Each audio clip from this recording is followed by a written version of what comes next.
नमस्कार। जी बिजनेस की खास पेशकश India mart emerging business forum season 4 में आप सभी का स्वागत है। इस कार्यक्रम के जरिए हम देश भर में ट्रैवल कर रहे हैं, एसएमई क्षेत्र की चुनौतियों को समझने और एड्रेस करने का प्रयास कर रहे हैं। आज इसी कड़ी में हम मौजूद हैं मुंबई में और आज का थीम है the growth path for SMEs, यानी ग्रोथ की जो राह है उसको लेकर किस तरह से प्लानिंग की जाए, किस प्रकार की स्ट्रैटेजीज को अडॉप्ट किया जाए और जो राह में चुनौतियां हैं उन्हें कैसे एड्रेस किया जाए। इन सभी पहलुओं पर हम विस्तार से बातचीत करेंगे।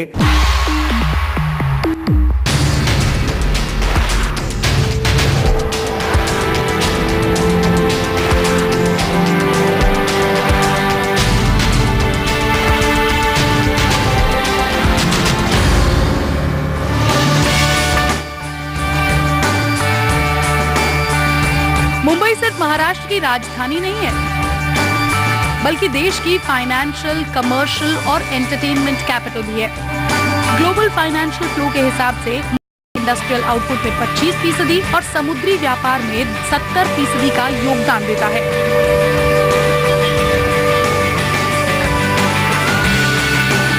बिजनेस की ग्रोथ के लिए जरूरी राइट एटीट्यूड इस शहर के पास है और यही कारण है कि मुंबई कई फाइनेंशियल इंस्टीट्यूशंस, कॉर्पोरेट हेडक्वार्टर्स और बड़ी इंडियन कंपनीज का हब है। जहां एक तरफ मुंबई में बड़े उद्योग तरक्की कर रहे हैं, वहीं एसएमईज को राह तलाशने में कई मुश्किलों का सामना करना पड़ रहा है।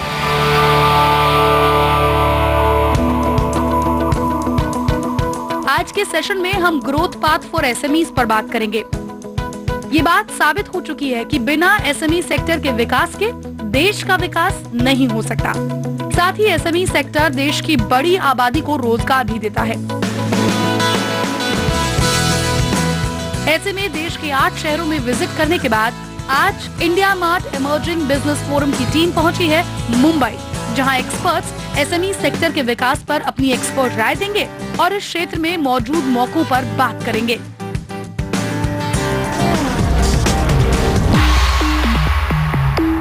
और ओपनिंग एड्रेस के लिए मैं इनवाइट करना चाहूंगा विक्रम खन्ना साहब को, जो कि नेशनल हेड हैं new sales division India mart. Good evening, welcome sir. नमस्कार मुंबई। मैं आपका हार्दिक स्वागत करता हूं फिर से चौथे addition India mart emerging business forum का, और आपका कीमती वक्त निकाल के आने का आपका शुक्रिया। एसएमईज जो हमारी कंट्री के लाइफलाइन, इकोनॉमी की लाइफलाइन है, have the power to our global economic position to take it to a great high, given a sustainable environment to flourish in and be at par with bigger counterparts. In our endeavor to help them find a healthy and progressive growth path, India Mart has joined hands with Zee Business to come up with the India Mart Emerging Business Forum to strengthen that focus and attain positive results in the Indian SME space. Today's discussion will center around such trends and measures which will embark them onto the growth path and garner a healthy and sustainable atmosphere for them. इसलिए we have many industry stalwarts as in esteemed panelists, and I urge you to use this opportunity to interact with them. And मैं आशा करता हूँ कि आज भी हम इससे maximum benefits derive कर सकें. Thank you. Thank you Vikram साहब। इससे पहले कि हम चर्चा को शुरू करें, हम अपने डेलीगेट्स और साथ ही व्यूअर्स को ये बताना चाहेंगे कि अगर आप इसमें पार्टिसिपेट करना चाहते हैं, आपके पास कोई सजेशन है, तो आप ट्विटर के जरिए हमें ज्वाइन कर सकते हैं। #EBF2014 आप मेंशन करें और उसके बाद जो भी सुझाव या जो भी प्रश्न है उसे आप भेज दें, हम उसका इंतजार करेंगे।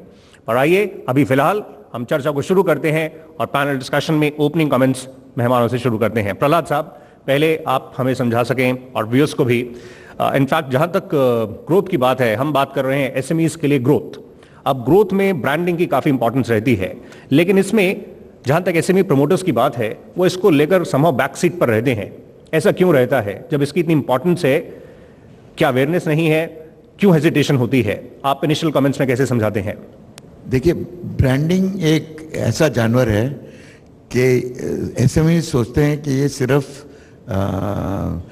जो मल्टीनेशनल कंपनीज हैं वो अफोर्ड कर सकती हैं जी, क्योंकि एक ज़माने में जब सोशल मीडिया नहीं था, जब आपका डोर टू डोर कम था और जो पहुंच आपकी जो थी वो बहुत कम थी, everybody used to use regular media, newspapers, hoardings, cinema, television.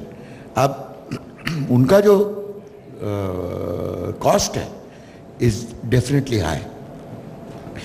But one of the bigger problem SME का ये सिर्फ कॉस्ट की प्रॉब्लम नहीं है, because the lot of SMEs जो अभी तक एडवर्टाइज करते हैं रेगुलर मीडिया पे, पर उनका सबसे बड़ा ये प्रॉब्लम था फुटप्रिंट, क्योंकि वो B2B बिजनेस बन गए बाय डिफॉल्ट, क्योंकि उनने 2-3 गिराहक पकड़ लिए और उन्हीं के साथ वो धंधा करते थे. तो उनके जो गिराहक थे, अगर इकोनॉमी की स्थिति अच्छी होती है, इज नॉट रिसेसिव, चौड़ी होती है, तो everybody is doing well. Right साहब. हेमराज साहब, आप बता सके, बात हो रही है एक नई डेफिनेशन की, बात हो रही है सिंगल विंडो की, बात ये भी हो रही है कि एक एसएमईज के लिए ऑल टुगेदर एक सेपरेट पॉलिसी हो. ये जब इतना कुछ हो रहा है और एसएमईज में इतना पोटेंशियल है और हम बात कर रहे हैं ग्रोथ पाथ की, तो आने वाले दिन क्या बहुत ज़्यादा एक्साइटिंग होंगे? मतलब क्या उम्मीद की जाए? इसमें काफ़ी हलचल होने वाली है. आगे क्या होने वाला है? आगे की राह कैसी होगी? हाँ, देखिए, आगे की राह तो जहाँ तक एसएमई की ग्रोथ है, I think over the years जैसा हम सुनते आ रहे हैं, बड़ी ट्रेडिशनल फिगर्स हैं कि वो 45% production, 40% export and lot of things, तो वो एक लेवल को मेंटेन करती आ रही. तो आगे की ग्रोथ भी एसएमई की ऐसे ही रहने वाली है. And rather now there are certain new trends. मैं taking cue from Prahlad ji कि सोशल मीडिया का उपयोग to make it to business. पहले जो B2B पे ही सिर्फ रहता था, अभी B2C जो सोशल मीडिया के उपयोग से एसएमई बिजनेस जा सकती है और अपने मार्केटिंग एवेन्यूज को बढ़ा सकती है, तो they are going to leap forward. Shweta ji, आप बता सकें, आप जिस स्पेस को रिप्रेजेंट कर रहे हैं, एम्बुलेंस स्पेस में काफ़ी आपने ट्रांसफॉर्मेशन किया है, आपने इसमें अपनी एक खास जगह बनाई है. सोशल एंटरप्राइज से लेकर जो सफ़र आपका पीपीपी मॉडल तक रहा, इसमें ये ग्रोथ पर भी जो फोकस रहा, ये मंत्रा कैसे रहा? तो सबसे पहले मैं बताना चाहूँगी कि हमने साल 2004 में 2 एम्बुलेंसेस के साथ मुंबई में शुरुआत की थी. मुंबई में अगर किसी को एम्बुलेंस चाहिए तो नंबर 1298 डायल करके ले सकते हैं आप. और अब आज की तारीख में हमारे पास 800 एम्बुलेंसेस हैं. वी आर प्रेजेंट, हमारी प्रेजेंस 17 स्टेट्स में हैं. हम लोग प्राइवेटली एम्बुलेंसेस भी चलाते हैं और गवर्नमेंट के साथ भी चलाते हैं. तो 2-3 चीज़ें हैं जो कि मुझे लगता है हमारे काम आई, जिससे हम सक्सेसफुल रहे. जो पहली चीज़ है वो ये है कि देखिए, कोई भी एसएमई है या कोई भी एंटरप्रेन्योर है, उसे हमेशा पैसे की किल्लत तो आएगी ही. So that is something you have to bear in mind. So money is a big challenge that everybody knows. I will not talk about it. But what really worked for us is branding, and I will tell you how. Even though when we launched, हमने जब 10 ambulance के साथ 1298 number launch किया, हमने police के साथ tie up किया, हमने रेलवे स्टेशन के साथ टाई अप किया, हमने डिफरेंट रोटरी ऑर्गेनाइजेशंस, बड़ी बड़ी NGOs के साथ टाई अप किया. इसमें पैसा बिल्कुल कम लगा और जो वर्ड था कि हमने एक एम्बुलेंस सर्विस चालू की है, वो बहुत ज़्यादा पॉपुलर हो गई. राइट. आइए अजय ठाकुर साहब का रुख करते हैं. अजय ठाकुर साहब, अगर हम देखें, आप BSC को रिप्रेजेंट कर रहे हैं, आज के जो बड़े हम देख रहे हैं जो लीडिंग कॉर्पोरेट हाउस हैं, एक ज़माने में वो भी एसएमईज थे. हम पीछे मुड़कर अगर देखें तो उससे क्या लर्निंग्स हैं, क्या सीखा जा सकता है? ये जो सारी ब्रांड की बिल्डिंग की एक्सरसाइज है, ये लास्ट 10-12 सालों में शुरू हुई है. जहाँ तक बॉम्बे स्टॉक एक्सचेंज का सवाल है, हम 139 सालों से एग्जिस्टेंस में है. लिस्टिंग या स्टॉक एक्सचेंज में जब आप लिस्टिंग कराते हो तो उसके फ़ायदे क्या हैं? उसके फ़ायदे यही होते हैं कि आप fund raising, visibility, brand building, growth, tax में सहूलियत, ये सारी चीज़ें जो हैं आपको एक ही प्लेटफॉर्म में मिल जाती है. आज अगर हम देखें 79-80 में हमने जब सेंसेक्स लॉन्च किया था तो सेंसेक्स की कीमत 100 रुपीज़ थी, 100 थी. आज 35 सालों में सेंसेक्स बढ़ के 25,000 हो गया. जो एक समय हार्डली 500 करोड़ की मार्केट कैपिटलाइजेशन थी, आज 80 लाख की मार्केट कैपिटलाइजेशन हो गई है. तो हम जो स्टॉक एक्सचेंज है, और 2007-8 तक हम लोग एक नॉन प्रॉफिट मेकिंग ऑर्गेनाइजेशन थे.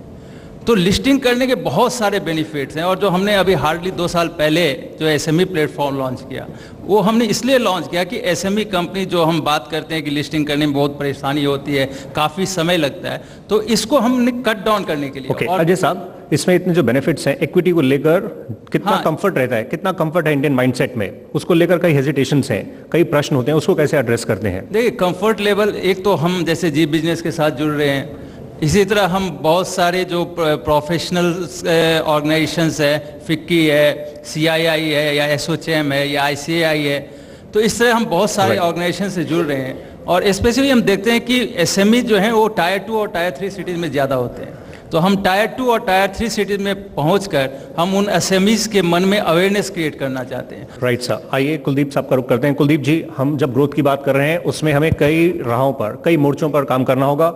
उसमें एक बड़ा क्षेत्र है एसएमएसी, जिसमें हम देखें सोशल, मोबाइल, एनालिटिकल और साथ में क्लाउड्स का एसएमईज के लिए, और वो बहुत कुछ बदल रहा है और आगे बड़े पैमाने पर बदलेगा। ये इसमें कितना मतलब आप आगे दमखम देख रहे हैं, ये क्या कुछ बदलाव लाने वाला है? मैं 2-3 चीज़ें शेयर करना चाहूँगा। सिर्फ मैं अपने आप को आईटी पे नहीं रोकूंगा, क्योंकि ये एक ऐसा फोरम है जहाँ लोगों को कुछ फ़ायदा होना चाहिए हम लोगों से। पहली चीज़ आप समझें कि चाइना इतना आगे क्यों बढ़ा है। आज अगर आप देखें, एक लाइट है जो 10 रुपये की लड़ी मिलती है, दिवाली पे लगाते हैं, हम लोग क्यों नहीं बना पाए उसको? वो क्यों बना पाए? और वहाँ कौन बनाता है? वहाँ कॉरपोरेट नहीं बनाता है, वहाँ भी एसएमई बनाता है। दूसरी चीज़ हमें एक थोड़ी सी सीख ये लेनी है लाइफ में, जैसे कि कोई भी काम है उसमें चैलेंज आएगा। एक सेल्समैन है, कुछ बेचने जाता है, उसको अगर आप देखें तो सिक्योरिटी गार्ड भी अंदर नहीं जाने देता है। वो पहले पूछता है अंदर क्या करने जा रहे हैं आप, तो उसके लिए सबसे बड़ा चैलेंज वही है। तो उसका ये मतलब नहीं है कि वो वापस चला जाएगा। तीसरी चीज़ बहुत ज़रूरी है, जो पैशन होना बहुत ज़रूरी है। हर आदमी को लाइफ के अंदर एक गोल सेट करना चाहिए। अगर आप उस गोल को सेट करेंगे और उसको चेक करते रहेंगे हम किस स्टेज तक पहुँचे हैं, so nothing is impossible in life. हम प्रहलाद जी का रुख करेंगे, कमेंट लेंगे, पर उससे पहले एक हम ओपनिंग कमेंट विक्रम साहब से ले लेते हैं। विक्रम साहब, जो मैं प्रश्न कुलदीप साहब से पूछ रहा था, सोशल, मोबाइल, इनफैक्ट क्लाउड, ये एनालिटिक्स में आप ये किस तरह से देख रहे हैं? ये जो इनफैक्ट जो मोबाइल स्पेस है, इसमें काफ़ी कुछ हो रहा है। आप जिस तरह से काफ़ी तरह पे ऑफरिंग्स भी दे रहे हैं, स्मार्टफोन्स और बाकी ओवरऑल ये जो स्पेस है, इसमें किस तरह के आप आगे देख रहे हैं बदलाव होता? जैसे प्रहलाद साहब ने अभी कहा था कि ब्रांडिंग है, सोशल मीडिया पे काफ़ी यूज़ हो रहा है। स्मैक जैसे सोशल, मोबाइल, एनालिटिक्स और क्लाउड इंक्लूड करता है। ये टेक्नोलॉजीज़ अभी इतने एडवांस हो गए हैं, इतने अफोर्डेबल हो गए हैं कि they are available for fitting into all business classes, which actually helps compete with larger corporates, larger players. So that is the technological edge. The faster SMEs adopt to this to SMAC and harness their potential from SMAC, the faster they will go to the growth path and probably compare themselves to larger players. So अभी आप उसमें within the technology अगर हम देखें, mobile हो गया, business analytics आ गए, तो ये दोनों चीज़ें हम लोगों को नेक्स्ट लेवल पे ले जाने के लिए काफ़ी सुविधा होगी। इमर्जिंग बिजनेस फोरम जारी रहेगा। हम छोटे से ब्रेक के लिए रुक रहे हैं। जब हम लौट कर आएंगे तो मुंबई की सक्सेस स्टोरी से, एक सफल एंटरप्रेन्योर से आपको मिलवाएंगे, बस कुछ ही देर में।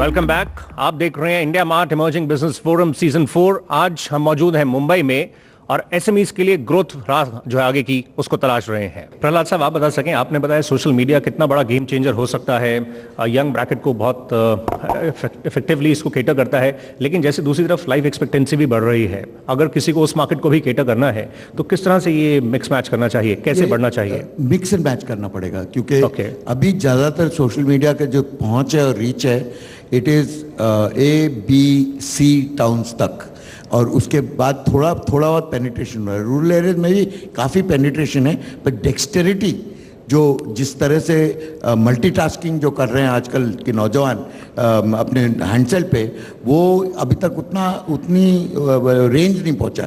तो क्या करना पड़ेगा, थोड़ा नॉर्मल रेगुलर एडवर्टाइजिंग करनी पड़ेगी, थोड़ी सोशल मीडिया पे एडवर्टाइजिंग करनी पड़ेगी। लगभग अगर मिक्स एंड मैच करेंगे आप अपने लोकेलिटी में, अपॉर्चुनिटीज़ बहुत हैं, क्योंकि अगर आप ब्रांड नहीं बिल्ड करेंगे तो आप छोटे ही रहेंगे। एक हम कमेंट श्वेता जी से लेते हैं, then will move to the first success story of the city.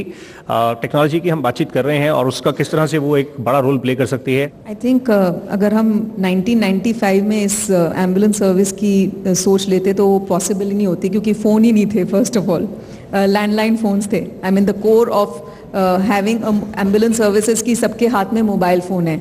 आज 90% ऑफ द कॉल्स जो हमें मिलते हैं वो मोबाइल फ़ोन से मिलते हैं। So telephone plays a very important. Every ambulance is GPS and GIS tracked. So global positioning system. हमें अपने कंट्रोल रूम में बैठ के मालूम होता है कि किस गली किस नुक्कड़ पर गाड़ी खड़ी है। That is the only way we monitor our ambulances and our people. Ajay Technology Saab, is the heart okay. of what we do, and I'm sure for all businesses now. Great. Ajay साहब एक comment आप बता सकें, प्रहलाद साहब जैसे mention कर रहे थे एक थोड़ा ब्रांडिंग को लेकर होता है कि बड़ी कंपनीज के लिए है, लिस्टिंग्स में भी कुछ ऐसा ही है। वो सोचते हैं कि लिस्टिंग्स बड़ी कंपनीज के लिए हो सकता है, लेकिन आपके प्लेटफॉर्म पर हमने छोटी कंपनीज भी देखी हैं जो लिस्ट हुई हैं और उससे किस तरह से ओवरऑल उनका जो दायरा है, उनकी जो रीच है, वो एक बिग पिक्चर में आए हैं। ये थोड़ा सा बता सकें जो लिस्टेड कंपनीज हैं वो किस ब्रैकेट की हैं, ताकि कुछ उसके अकॉर्डिंगली लोग अपना डिसीजन भी ले सकें। देखिए लास्ट 2-2.5 साल में जो हमने ये एसएमई में लिस्टिंग देखी, इसमें जो है 5 करोड़ से टर्नओवर से लेकर के 500 करोड़ तक की टर्नओवर वाली कंपनी एसएमई प्लेटफॉर्म पर लिस्ट हुई है। और हमने जो गाइडलाइंस है उसको काफ़ी सिंप्लीफाइड कर दी है। कोई भी कंपनी जिसकी 1 करोड़ की पेड अप कैपिटल है, 3 करोड़ की नेटवर्थ है और 1 करोड़ की नेट टेंजिबल एसेट है, वो कंपनी इस एसएमई प्लेटफॉर्म पर लिस्ट हो सकती है। और हमने क्या किया है, जो एग्जिस्टिंग प्लेटफॉर्म है बॉम्बे स्टॉक एक्सचेंज के, उसी को हम लिवरेज कर रहे हैं। तो ऐसा नहीं है कि एसएमई कंपनीज को वो एक्सपोजर नहीं मिल पा रही है जो रिलायंस को मिल पा रही है, एसबीआई को मिल पा रही है, या बड़ी बड़ी कंपनियों को मिल पा रही है। इन एसएमई कंपनीज को भी वही एक्सपोजर मिल रही है जो इन लार्ज कंपनीज को मिल रही है। दूसरी जो इम्पॉर्टेंट बात है, हमने देखा है कि मार्केट कैपिटलाइजेशन जो है ये 60-65 कंपनी की, वो आज के दिन में 2 साल में बढ़ करके 7,500 करोड़ हो गई है, मतलब $1.25 बिलियन। और इनकी ब्रांड बिल्डिंग काफ़ी अच्छी हो गई है। इवन जो बैंक्स हैं वो इनको बहुत अच्छी तरह से देखने लग रहे हैं। उनको जो है उनके इंटरेस्ट में भी उनको 1% की बेनिफिट मिली है।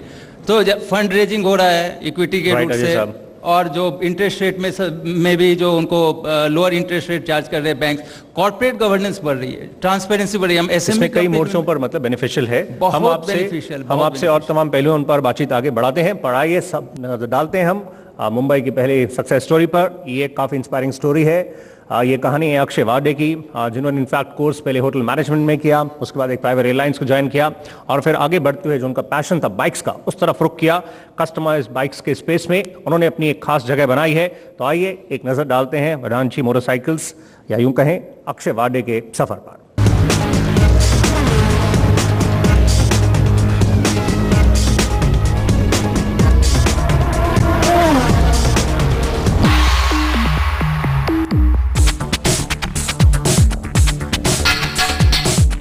अपने आइडियाज पर यकीन हो तो छोटी सी शुरुआत भी मंजिल पर पहुंचा सकती है। अक्षय वर्दे को भी अपने आइडियाज पर पूरा यकीन था, इसीलिए हॉस्पिटैलिटी इंडस्ट्री से जुड़े अक्षय ने साल 2005 में वर्दाची कस्टमाइज्ड मोटरसाइकिल्स की शुरुआत की, जो आज एक सक्सेसफुल वेंचर बन गया है। मेरा जो ये हॉबी है ये इतना इंटेंस था कि मैंने सोचा क्यों ना मैं एक बार इसे आजमा लूँ और देखूँ कि can it be turn into commercial activity. और मैंने एज ए साइड बिजनेस या एज ए हॉबी स्टार्ट किया, और जैसे मुझे इसमें कमर्शियल और फाइनेंशियल प्रोग्रेस दिखना शुरू हुआ तो मैंने इसमें मेन स्ट्रीम पैर रखा। 2 लाख रुपए का फंड, 150 स्क्वायर फीट की जगह और 3 लोगों के साथ वर्दाची की शुरुआत हुई थी। लेकिन आज ये आंकड़ा 22 तक पहुंच गया है। यहाँ डिजाइन, इंजीनियरिंग, प्रोडक्शन और क्वालिटी एश्योरेंस जैसे सारे काम इन हाउस किए जाते हैं। भले ही आज वर्दाची की मोटरबाइक्स हाई डिमांड में है, लेकिन ये सफर अक्षय के लिए आसान नहीं था। It's a consumer product. जो हम लोग मोटरसाइकिल्स कस्टमाइज करते हैं, ये मार्केटिंग के तौर पे डायरेक्ट कस्टमर तक पहुंचना बहुत ज़रूरी है। और ये मार्केटिंग कैसे होता है इसका हमें बैकग्राउंड नहीं था, तो ये बहुत सीखना पड़ा। जो हमने ये क्रिएट किया हुआ ये प्रोडक्ट, इसको बनाने के लिए जो स्किल्स लगते हैं वो मार्केट में प्रिवेलेंट नहीं थे, they were not existing in market. वर्दाची में हर क्लाइंट के लिए यूनिक बाइक बनाई जाती हैं और यही उनकी यूएसपी है। पिछले 9 सालों में अक्षय की टीम ने 250 से ज्यादा बाइक्स तैयार की हैं और उनका कस्टमर बेस लगातार बढ़ता जा रहा है। We are not the most technologically advanced motorcycle. That's not our USP. Our USP is that we personalize the motorcycle for each person who wants to buy. Best technology के लिए वर्दाची customised motorcycles ने एक Italian company के साथ collaborate किया है। India mart emerging business forum की तरफ से अक्षय को उनके फ्यूचर प्रोजेक्ट्स के लिए ऑल द बेस्ट।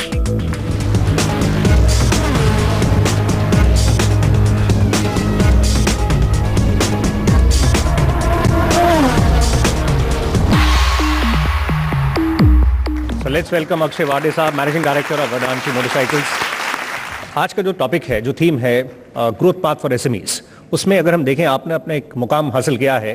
ब्रांडिंग की बात हो रही थी और ब्रांडिंग की इंपॉर्टेंस पर हमने देखा जब आपने अपना सफर शुरू किया तो उस समय आपका initial brand Mumbai motorcycle company के नाम से था, जो ऑलमोस्ट फॉर 1 ईयर था, जिसके बाद आपने इसको चेंज करके वेदांती किया। आखिर ये ब्रांडिंग की इंपॉर्टेंस किस तरह से रही और ये बदलाव करके किस तरह से आपको इसके बेनिफिट्स मिले? जब हमने ये बिज़नेस शुरू किया तो मुझे पता था कि एक कस्टमाइज मोटरसाइकिल मार्केट में लॉन्च करने के लिए या कंज्यूमर तक पहुंचाने के लिए ब्रांड बहुत ज़रूरी है। और हमने शुरू से ही ब्रांड के लिए कंसल्टेंसी ढूंढी और हमने बहुत एडवाइस या सजेशंस लिए how we can reach the market. तभी उन्होंने कहा था कि you are Mumbai based, why don't you choose a name like Mumbai motorcycle company.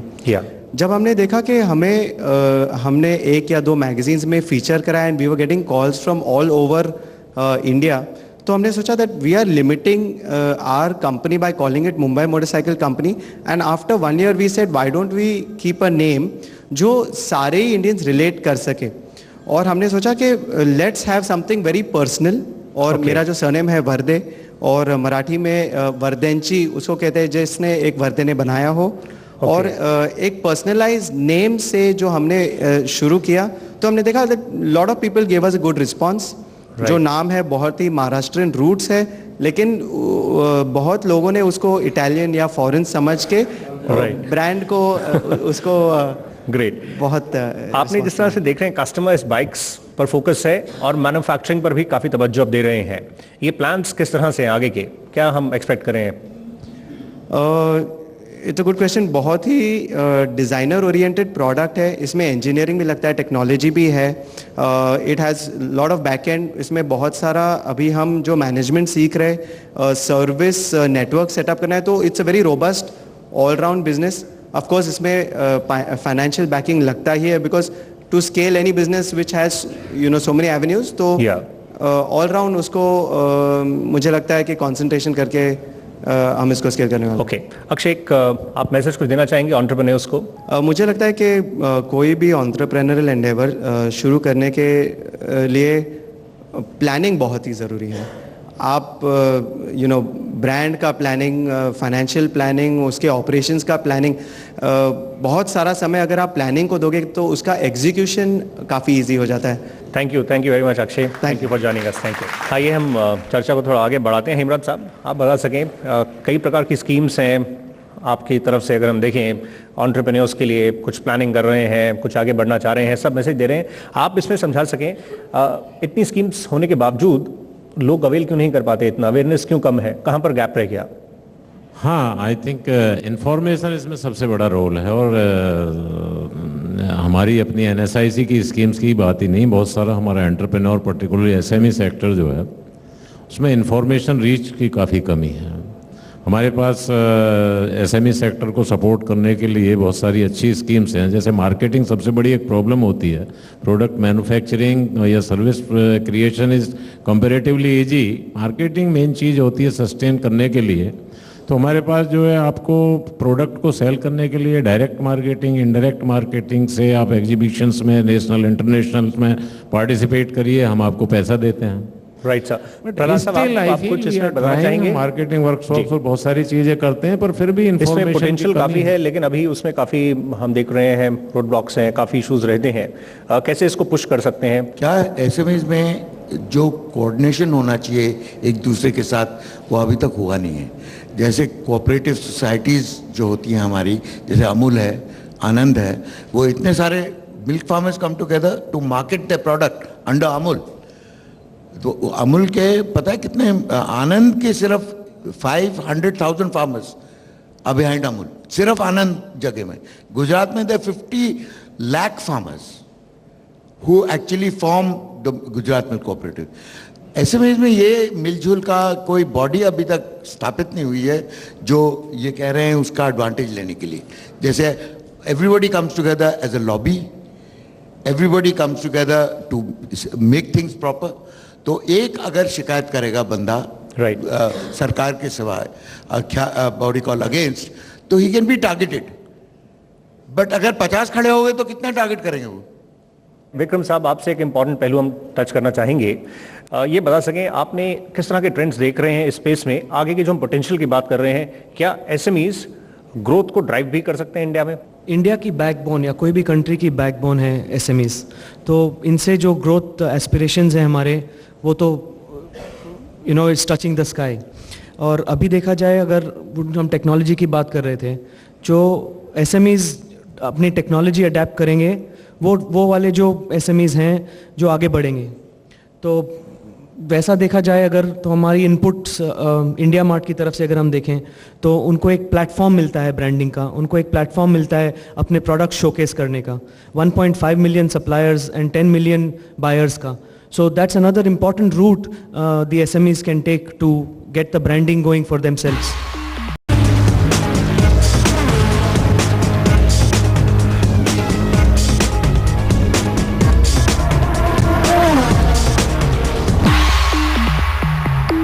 Welcome back. आप देख रहे हैं इमर्जिंग बिजनेस फोरम. आइए चर्चा का जो सिलसिला है उसे आगे बढ़ाते हैं.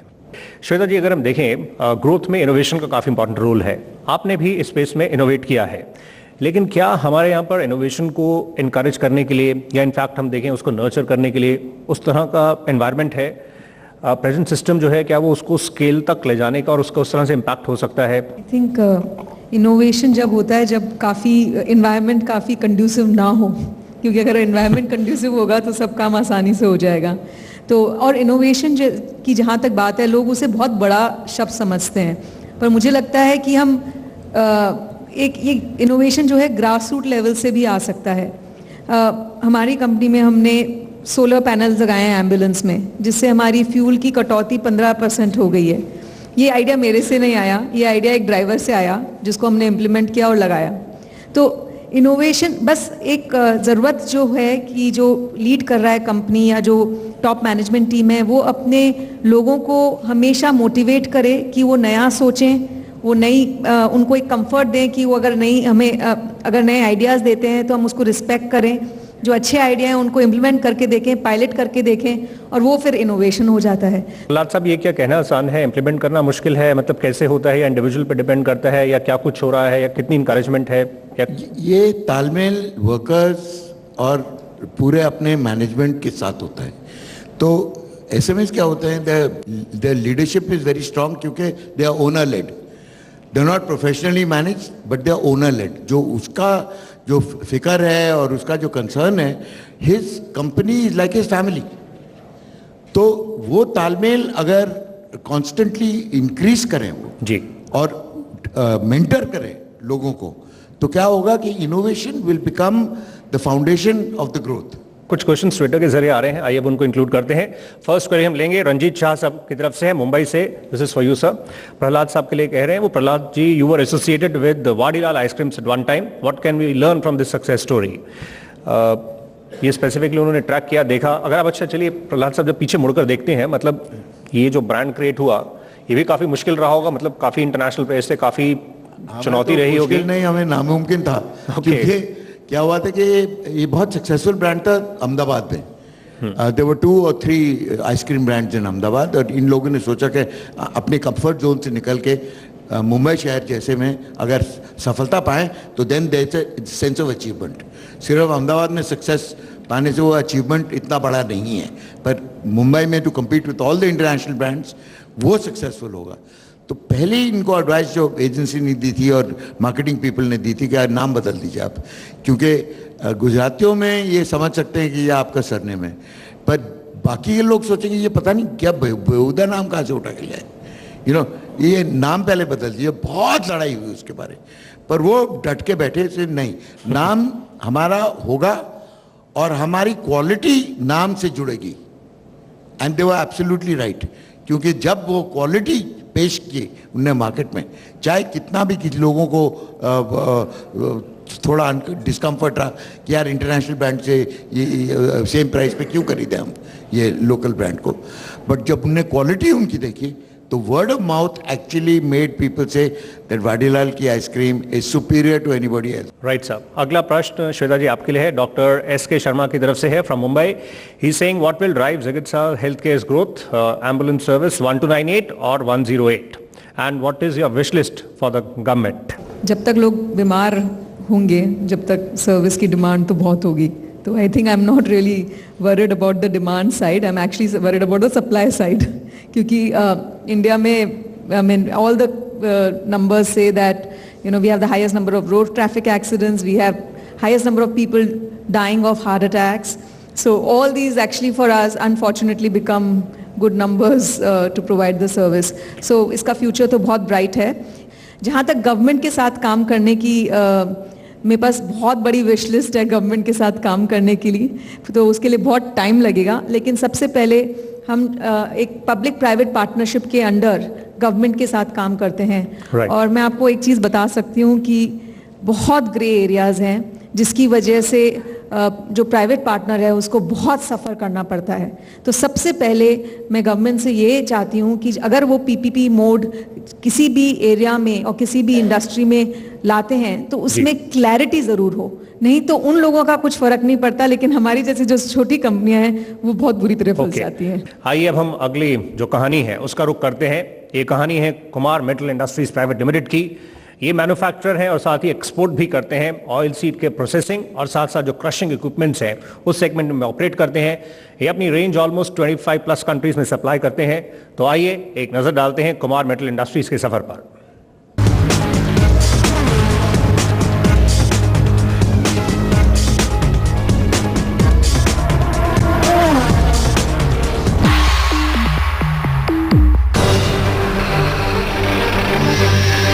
Kumar metal industries private limited की शुरुआत ओमकारनाथ आर मनकतला में साल 1939 में की. एक छोटे से बिजनेस के रूप में शुरू हुई कुमार मेटल इंडस्ट्रीज आज एक प्राइवेट लिमिटेड कंपनी बन गई है और ऑयल सीड प्रोसेसिंग और क्रशिंग इक्विपमेंट के क्षेत्र में जाना माना नाम है.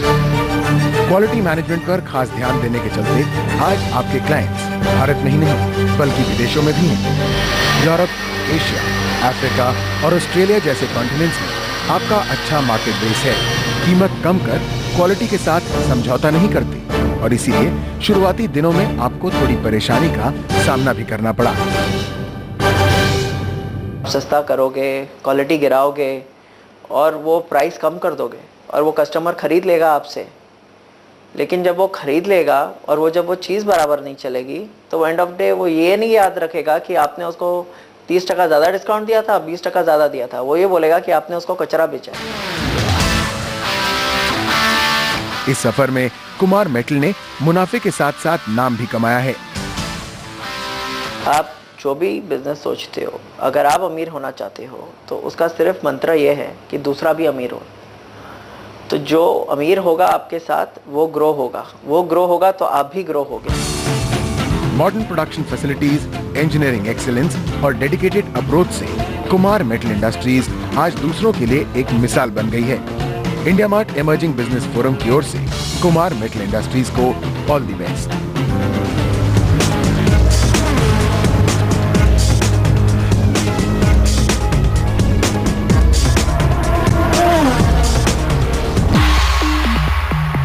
आइए हम स्वागत करते हैं आदित्य मनकतले साहब का, executive director Kumar metal industries.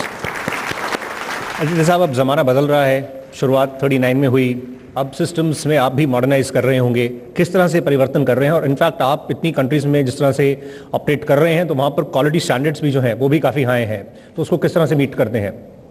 जब मैं कॉलेज से आया था तब मुझे इतना पता था कि at one time in India about 95% businesses were only family managed businesses, and then with multinational companies coming in, this figure started going down. It went down to up to 60%, 55%, and after such a big hit, the only reason was there was no professionalism with the Indian family businesses, because the idea of the business was to run the house. So we had to come back and understand what we were doing wrong. You know, it's not that you go into the multinational module completely, because that does not fit into a family business. So with that entire change happening all over India now, we need to keep those key people with us, because like I always believe that, you know, your company has to be a university. People will always come and go. That used to be at one time, people have worked for you for 30 years, 40 years. That will never happen now. You know, it will just teach you and go, and others will come and teach you. So that's about it. Kuldeep साहब, आप बता सकें आगे growth की हम जब बात कर रहे हैं उसमें चलते चलते आपकी तरफ से क्या मैसेज होगा? मैं सिर्फ इस चीज़ में बिलीव करता हूँ, जो ग्राफ ऊपर जाता है वो नीचे आता है, जब वो नीचे आता है तो वो ऊपर भी जाता है। तो शेयर मार्केट में तो आप लोग देखते ही हैं। अगर मेरी याददाश्त बिल्कुल ठीक है, 2008 में हमारी जो जीडीपी थी 9.3 थी, इस साल में 4.7 है, 50% आ गई है। तो ये वापस जाएगी 9.3। वो कैसे जाएगी? वो एसएमई से ही जाएगी। अजय साहब, फाइनल कमेंट, हम बीएससी एसएमई की बात कर रहे हैं, लेकिन बीएससी एसएमई से ये भी पॉसिबल होता है कि आप मेन बोर्ड में भी माइग्रेट कर सकते हैं, मतलब ग्रोथ है तो ऐसे आगे बढ़ेंगे स्टेप बाय स्टेप, ये भी पॉसिबल है? देखिए, एसएमई प्लेटफॉर्म जो हमने ये जो डिज़ाइन किया है वो इसलिए डिज़ाइन किया है कि आगे चलते वक्त, क्योंकि हम नहीं चाहते कि एसएमई ज़िंदगी भर एसएमई बन के रहे। एसएमई को ग्रो होना बहुत ज़रूरी है। आज वो 100 आदमी को एम्प्लॉय कर रहे हैं तो 3 साल के बाद वो 500 लोगों को एम्प्लॉय करें। और हमारे देश में आपको मालूम है आने वाले 10 सालों में 25 करोड़ लोगों को हमको रोज़गार देना है, और ये एसएमई कंपनीज ही कर सकती है और कोई नहीं कर सकता है। तो हमारी भी ये बहुत इच्छा है, जो एसएमई प्लेटफॉर्म लाने की इच्छा ही थी कि आगे बढ़ते हुए एसएमई कंपनीज को अगर ग्रो करना है तो उनको पैसे का प्रॉब्लम नहीं हो। आइडिया तो है, लेकिन उसको इम्प्लीमेंट करने के लिए उनको पैसे का प्रॉब्लम नहीं हो, उनको विजिबिलिटी मिले, उनकी ब्रांड बिल्डिंग मिले, और वो आगे चल के माइग्रेट करें। माइग्रेट भी हमने माइग्रेशन को काफ़ी सिंपल रखा है। अगर 10 करोड़ के ऊपर आपकी post issue paid up capital कभी भी चली जाती है 2 साल के बाद, तो आप 2/3 नॉन प्रोमोटर्स का अप्रूवल लेकर के मेन बोर्ड में माइग्रेट कर सकते हैं। तो हमने काफ़ी उस प्रोसेस को सिंपल रखा है, और आगे बढ़ेंगे, कंपनी आगे बढ़ेगी, बड़ी बनेगी तो उनको फंड्स भी बहुत ज़्यादा जल्दी मिलेंगे। तो ये साइकिल है, और जैसे पैसे आएंगे वैसे आपकी कंपनी भी बड़ी बनती जाएगी। तो रेगुलर, और स्टॉक एक्सचेंज ऐसा नहीं है कि आपने एक बार फंड रेज कर दिया तो खत्म हो गया। आप कांस्टेंट टाइम, मतलब रेगुलर इंटरवल्स पे फंड आप रेज कर। ओके, प्रहलाद साहब, final comment. SMEs are a very vital part of this country. Remember that. So अपने आप का जो वैल्यू है उसको अंडरमाइन कभी मत करिए। ये सहमत रहिए कि the country also understands how important you are for the country. This particular government, your Prime Minister is the greatest champion of SMEs, because the Gujarat model has more SMEs in it and has helped them more than any other state. So if वो Gujarat model को implement करेगा India में तो SMEs बढ़ेंगी ही बढ़ेंगी। Right, sir. That's all the time we had. We would like to thank you, but please do stay on because next is Q&A round. हम फिलहाल एक और ब्रेक के लिए रुक रहे हैं। हम कुछ ही देर में जो डेलीगेट्स हैं उनके प्रश्नों को शामिल करते हैं।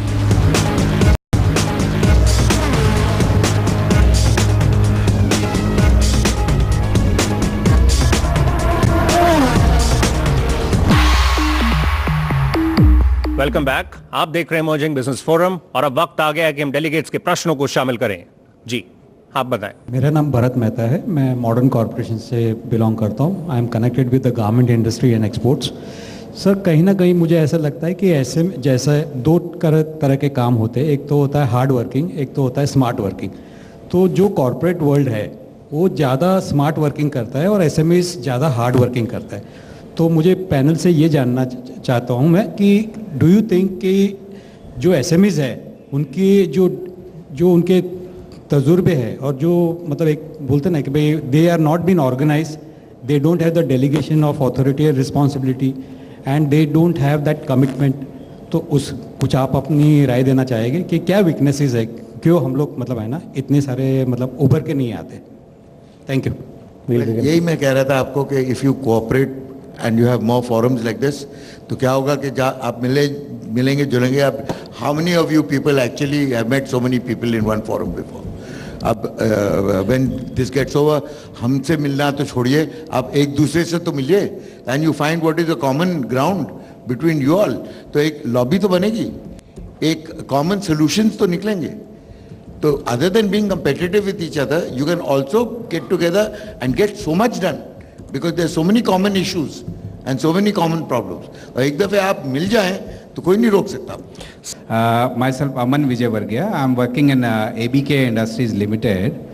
And my question is for BSE actually, that you are, I think what I have heard, it's a very good thing that you are promoting SMEs to come out for IPO and all those things. But what I have experienced in one big company, that the entire formalities and the paperwork is too lengthy for SMEs actually, if they want to come out with any IPO.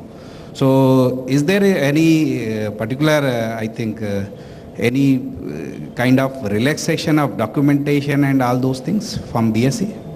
Sir सबसे पहले आप कोई भी company form करते हैं तो मेरे ख्याल से 15-20 तो आप रेगुलेटरी बॉडीज़ को डील करते होंगे, करते हैं डील? यस। मेरे ख्याल से वो जब डील करते हैं कॉर्पोरेशन तो उस समय नहीं सोचते हैं कि हमको इतने डॉक्यूमेंट्स पेपर्स करना। जैसे लिस्टिंग की बात आती है ये मिसकंसेप्शन स्टार्ट हो जाता है कि बहुत सारे पेपर वर्क करने पड़ेंगे। मैं आपको फ्रैंकली बताता हूँ कि कोई भी ऐसा पेपर वर्क आपको इतना कोई हार्ड नहीं है, कोई हार्ड फास्ट बहुत हार्ड डॉक्यूमेंटेशन करने। आप जो भी आज तक रेगुलेटरी जो भी रेगुलेटरी बॉडीज है उनके साथ जो आप इंटरेक्शन करते हैं उससे बहुत हल्की है ये। तो आप लिस्टिंग के लिए आगे बढ़े। हम लोग हैं, मर्चेंट बैंकर्स हैं, बहुत सारे कंसल्टेंट्स हैं मार्केट में जो आपको प्रॉपरली गाइड करके लिस्टिंग करा देंगे। ये कोई भी कठिन काम नहीं है। My name is Bharat and I'm representing Vision Mechatronics Private Limited and well, I don't have any questions, but I would like to say that NSIC is actually very supportive for SMEs. I being a young entrepreneur and I have actually availed almost all services provided by NSIC, and I would actually, say that everyone else should also be, taking privilege, because they, and to be very honest, the, staff at the branches here, they are also very supportive. They give you actually, pretty good advices on how to approach for things and how to get things done. So, great. I have had a very good experience with NSIC myself. And also now I'm actually looking forward to, go and get associated with BSE as well. Okay, great. Okay. Thank you for your feedback. I must profusely thank you. Thank you very much for appreciating the services. Okay. मेरा question Prahlad ji से है। Sir, जो SME में B2B जो segment है वो उसको social media जो आप बार बार बता रहे थे, तो उसको कैसे बेनिफिट मिल सकता है? देखिए, B2B आप अपने आप को लिमिट कर रहे हैं, क्योंकि आप B2B है। आप देखिए, अब जैसे आप नासिक में हैं या छोटे शहर में, you look around you for 1 or 2 ग्राहक्स जो आपको सप्लाई कर सकते हैं। आप स्पेयर पार्ट्स, आप पूरी गाड़ी तो नहीं बनाएंगे, आप इंजीनियरिंग कंपनी है तो आप एक पुर्जा बनाएंगे, बट दैट पुर्जा इज रिक्वायर्ड इन एवरी गाड़ी इन द वर्ल्ड। आप उधर ही क्यों बैठे हुए हैं? अब इतने छोटे से कुएं में एक छोटा सा मेंढक बन के अब बढ़ेंगे कैसे? तो the social media allows you to be on top of the world. आप कहीं भी किसी से कांटेक्ट कर सकते हैं। You just need a database. कौन किस कंपनी में किस जगह दुनिया में गाड़ी बना रहा है जिसको आपका पुर्जा उसके पास आएगा, and you can compete with anybody. So I'm Shyam Idnani from Sterling Star Company. This much I know that the BSE SME exchange is relatively new, and it was started operations a few years back from impression I have. I'd like to know to what extent it has grown roots and how successful it has been to facilitate attraction of capital to facilitate greater growth for SMEs which are listed on the exchange. So it is extremely successful because we are talking about the earlier government, etc., when no IPO was coming on the main board. So here we have seen almost 61 companies listed on BSE and another 4-5 companies or other stock exchange. So it has been extremely successful, and these 61 companies on an average they have raised 9 crore rupees, and altogether this 61 company has raised around 527 crores. Now today the market capitalization of this 61 companies is 7,500 crores. So it's an extremely successful platform. इसी note पर हम show को wind up करेंगे। आप सभी का शुक्रिया करना चाहेंगे पार्टिसिपेट करने के लिए। इमर्जिंग बिजनेस फोरम के मुंबई राउंड से आज के लिए बस इतना ही। हम जल्द ही आपके समक्ष हाजिर होंगे एक नए टॉपिक, एक नए पैनल, कुछ इंटरेस्टिंग सक्सेस स्टोरीज लेकर जल्द ही। फिलहाल आप हमें फेसबुक और ट्विटर पर फॉलो कर सकते हैं। अभी के लिए इतना ही। हमारी पूरी टीम को अनुमति दें। नमस्कार। Thank you all of you. Thank you.